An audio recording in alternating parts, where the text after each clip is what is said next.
Kita melanjutkan pelajaran kita di Injil Yohanes. Bagian ini sekarang di Hari Raya Pentabisan Allah, klaim-klaim Mesiani dan oposisi yang nyata. Itu pasal 10 ayat 22 sampai 39. Interaksi ini antara Tuhan Yesus dan orang banyak itu, ini terakhir di Injil Yohanes. Dalam percakapan interaksi ini, tema-tema yang telah Tuhan kemukakan dan kembangkan, domba, suara gembala, iman karena mujizat, hidup kekal, hubungan Tuhan Yesus Kristus dengan Allah Bapa. Tema-tema itu dikembangkan lagi dengan lebih jelas lagi, sehingga mereka yang dengar harus mengambil keputusan. Terpaksa memihak dengan dia, apa memihak dengan musuhnya. Terpaksa. Sesudah percakapan ini, akan ada satu mujizat lagi, kebangkitan Lazarus, yang diadakan untuk meyakinkan mereka. Disediakan sebagai tanda, sebagai pekerjaan Tuhan, untuk meyakinkan mereka bahwa Yesus adalah Mesias yang diutus oleh Allah Bapa. Sesudah mujizat itu, Tuhan Yesus tidak berinteraksi lagi dengan orang luar, orang banyak, di dalam Injil Yohanes. Mujizat kebangkitan Lazarus berbeda dari mujizat kebangkitan Tuhan Yesus Kristus dalam beberapa aspek. Satu aspek yang penting saya kira di Injil Yohanes adalah kebangkitan Tuhan Yesus Kristus tidak disaksikan oleh banyak orang, tidak disaksikan oleh musuh-musuh Tuhan Yesus Kristus. Maka mereka tidak bertanggung jawab atas itu. Tetapi ada musuh Tuhan Yesus Kristus menyaksikan kebangkitan Lazarus. Saya katakan musuh karena setelah menyaksikan Tuhan Yesus membangkitkan Lazarus, mereka pergi menceritakan itu kepada orang-orang Farisi. Musuh. Tetapi Tuhan sudah berkata bahwa jika mereka tidak mau percaya karena perkataan Tuhan Yesus Kristus, mereka harus percaya karena tanda-tanda. Ya, maka mereka bertanggung jawab karena mereka melihat Lazarus dibangkitkan. Jadi bagian kita di sini, pasal 10 ayat 22 sampai 30, di sini, Yesus adalah Mesias.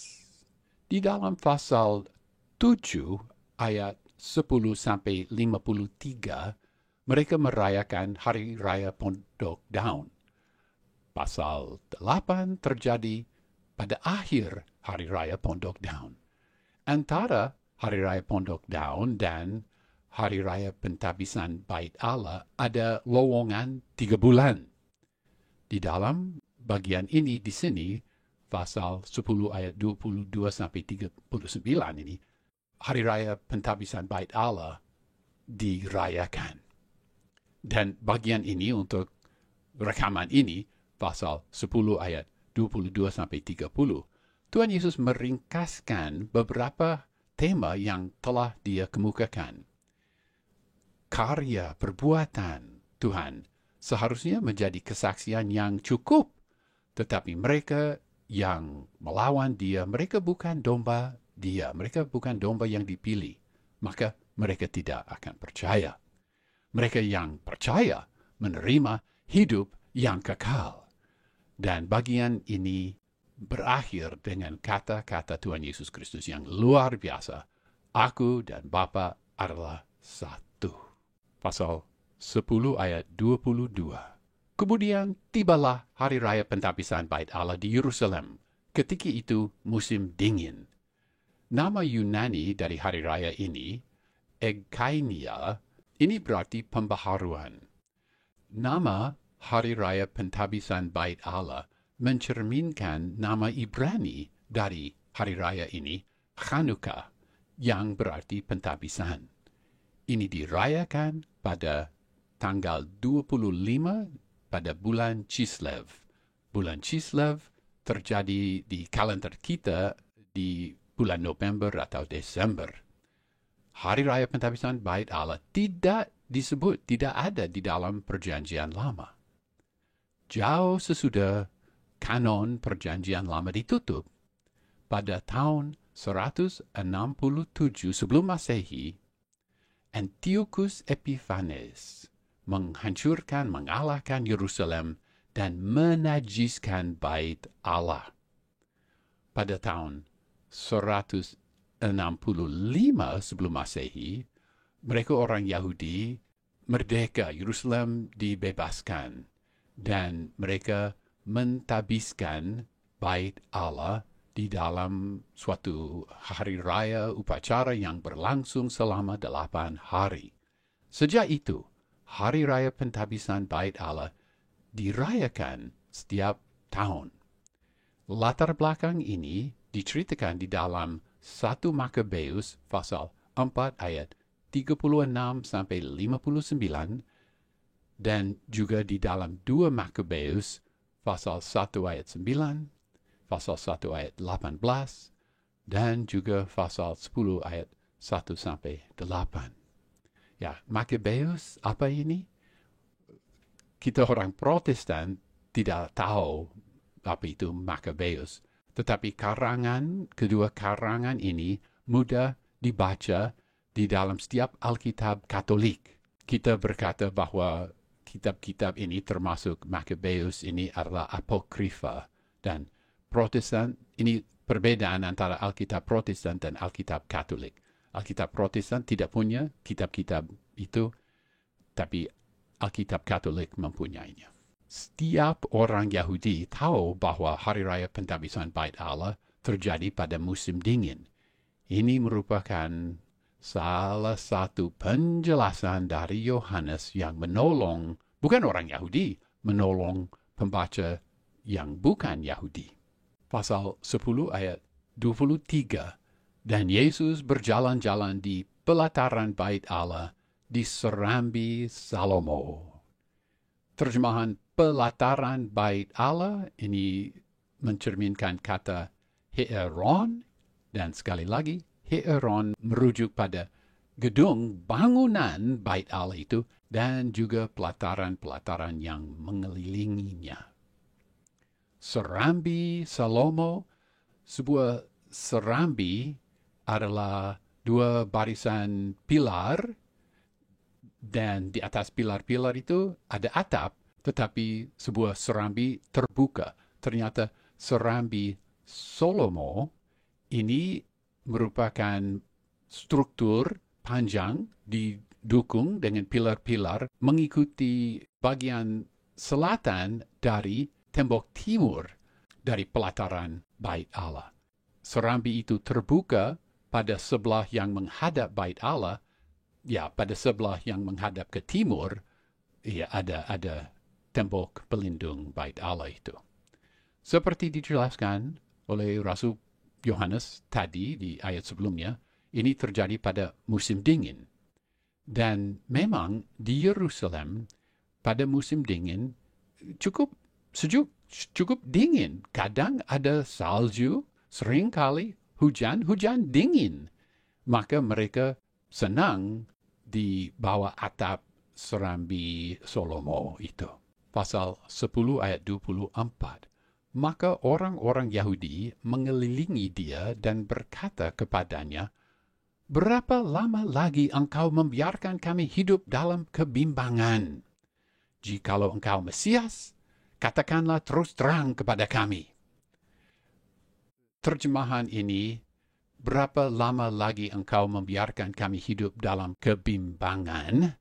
Harfiahnya kira-kira, "Berapa lama lagi kau mengangkat jiwa kami?" Mengangkat jiwa kami. Membiarkan kami di dalam kebimbangan. Kira-kira lah seperti itu. Pemimpin-pemimpin Yahudi itu melawan Tuhan Yesus dan mereka mengelilingi dia. Rupanya mereka berusaha untuk memaksa dia berkata dengan kata-kata yang dapat dipakai melawan dia untuk menjatuhkan dia. Dan menurut mereka, dia kurang jelas. Mereka berkata, "Katakanlah, jikalau engkau Mesias, katakanlah terus terang kepada kami." Ya, sebenarnya kepada orang Yahudi, Tuhan Yesus tidak berkata, "Aku Mesias." Kepada perempuan di sumur Yakub, perempuan Samaria di Samaria, dia berkata langsung jelas bahwa dia Mesias. Tetapi di depan orang Yahudi, dia tidak mengatakan itu. Mereka berpikir bahwa Mesias atau Kristus, dia akan datang dan menghancurkan musuh mereka, Roma. Dan dia tidak mau memberi kesan itu, maka dia tidak memakai istilah Mesias kepada orang-orang Yahudi. Pasal 10 ayat 25, Yesus menjawab mereka, "Aku telah mengatakannya kepada kamu, tetapi kamu tidak percaya. Pekerjaan-pekerjaan yang kulakukan dalam nama Bapa-Ku, itulah yang memberikan kesaksian tentang Aku." Dia tidak setuju dengan mereka mengenai masalah ini. Menurut mereka, dia tidak jelas. Tetapi menurut dia, dia sudah cukup jelas. Memang secara langsung dia tidak berkata dia Mesias, karena kata-kata seperti itu akan disalahpahami. Bandingkanlah keadaan di dalam pasal 6 ayat 15. Dia tidak mau mereka datang dan membawa dia dengan paksa untuk menjadikan dia raja. Maka dia tidak secara langsung menyatakan dirinya sebagai Mesias, tetapi jika mereka rela memperhatikannya, dia sudah mengatakan itu kepada mereka melalui mujizat, kiasan, dan pengajaran. Pasal 10 ayat 26, tetapi kamu tidak percaya karena kamu tidak termasuk domba-dombaku. Mereka menolak dia. Mereka tidak percaya karena mereka bukan domba-domba Tuhan Yesus. Mereka tidak dipilih. Mereka tidak diberikan oleh Allah Bapa kepada Tuhan. Memang dia telah mengatakan hal-hal yang mirip ini di dalam, ya misalnya lihatlah Yohanes pasal 6 ayat 44, Tuhan berkata, "Tidak ada seorang pun yang dapat datang kepadaku, jikalau ia tidak ditarik oleh Bapa yang mengutus aku, dan ia akan kubangkitkan pada akhir zaman." Ya, bagaimana ini mungkin di luar pemahaman orang-orang teologi ini, kebenaran itu berdiri di samping kebenaran yang lain di dalam Injil Yohanes. Mereka, manusia, didorong untuk supaya percaya kepadanya. Sebentar lagi, rupanya kepada rombongan orang yang sama, Tuhan Yesus akan mengatakan di dalam ayat 38, "Tetapi jikalau aku melakukannya, mujizat-mujizat, dan kamu tidak percaya kepadaku, percayalah akan pekerjaan-pekerjaan itu, supaya kamu boleh mengetahui dan mengerti bahwa Bapa di dalam aku dan aku di dalam Bapa." Mereka tidak percaya, karena mereka tidak termasuk domba-dombanya. Namun, keadaan mereka sebagai orang yang bukan dari domba-dombanya tidak melepaskan mereka dari ancaman hukuman Allah. Dia paham bahwa hanya mereka yang dipilih dapat mendengarkan suaranya dan mengikuti dia. Mereka tidak percaya karena mereka tidak termasuk pilihan Allah. Jika kita tidak berhasil dalam penginjilan, dalam hal menginjili orang, mudah-mudahan itulah sebabnya.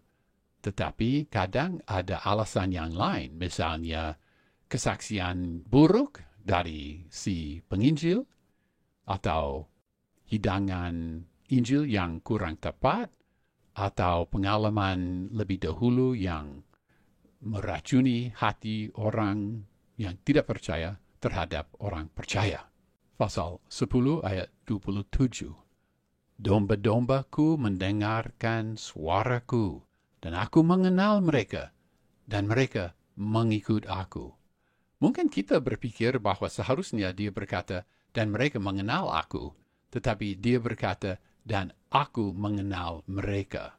Yang penting adalah bahwa dia mengenal mereka. Oleh karena dia mengenal mereka, domba-dombanya mengikuti dia. Pasal 10 ayat 28, Dan aku memberikan hidup yang kekal kepada mereka, dan mereka pasti tidak akan binasa sampai selama-lamanya. Dan seorang pun tidak akan merebut mereka dari tanganku. Kata merebut, harpazo dipakai 13 kali di dalam perjanjian baru.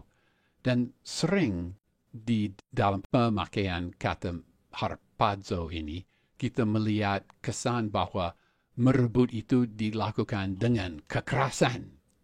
Seperti di dalam Matius pasal 13 ayat 19 dan Yohanes pasal 6 ayat 15, juga Yohanes pasal 10 ayat 12, ya Kisah Para Rasul pasal 23 ayat 10. Orang mau merebut kita secara dengan kekerasan, gagal. Di dalam ayat 26 dan 27, dia berkata bahwa dombanya percaya kepadanya. Di dalam ayat 10 kita membaca bahwa domba-dombanya mempunyai hidup dan disediakan supaya mereka dapat mempunyainya dalam segala kelimpahan. Dia memberikan hidup yang kekal kepada mereka, dan mereka pasti tidak akan binasa sampai selama-lamanya. Ini mengingatkan kita pada Yohanes pasal 3 ayat 16, tetapi di dalam ayat ini, janji itu dikuatkan dengan penjelasan mengenai perlindungan domba itu. Seorang pun tidak akan merebut mereka dari tangan Tuhan Yesus. Pasal 10 ayat 29, Bapakku yang memberikan mereka kepadaku lebih besar daripada siapapun, dan seorang pun tidak dapat merebut mereka dari tangan Bapa. Ayat ini menjelaskan lebih lanjut hubungan antara Allah Bapa dan anak, suatu hubungan yang juga dijelaskan di dalam pasal 6 ayat 37 sampai 40. Kesatuan antara anak dan Bapa dan keagungan Allah Bapa menjadi bukti bahwa Tuhan Yesus tidak akan gagal melindungi dombanya. Sebenarnya ayat ini memberi kesan bahwa hanya seseorang yang lebih agung, lebih besar, lebih mulia, lebih kuat daripada Allah Bapa, orang seperti itu mampu merebut orang percaya dari tangan Allah Bapa. Dan jelas tidak ada orang yang lebih kuat daripada Allah Bapa. Kita aman, keselamatan kita tidak hilang. Ya, sebenarnya ayat 28 dan 29 merupakan pernyataan kuat bahwa keselamatan tidak dapat hilang. Bagaimana mungkin keselamatan hilang jika perhatian yang sedemikian diberikan pada hal ini oleh Tuhan Yesus dan oleh Allah Bapa?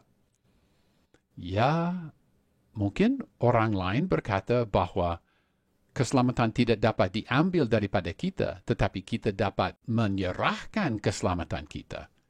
Tetapi sebenarnya itu tidak masuk akal menghadapi dua ayat ini. Bayangkan ada orang yang mau membuang keselamatannya.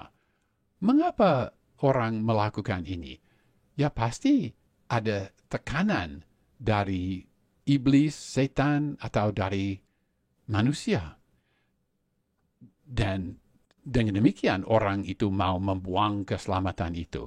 Tetapi jika seperti itu, maka pada dasarnya iblis atau setan atau manusia yang menekankan orang ini, dia berhasil merebut orang itu dari tangan Allah Bapa, dan itu tidak dapat terjadi.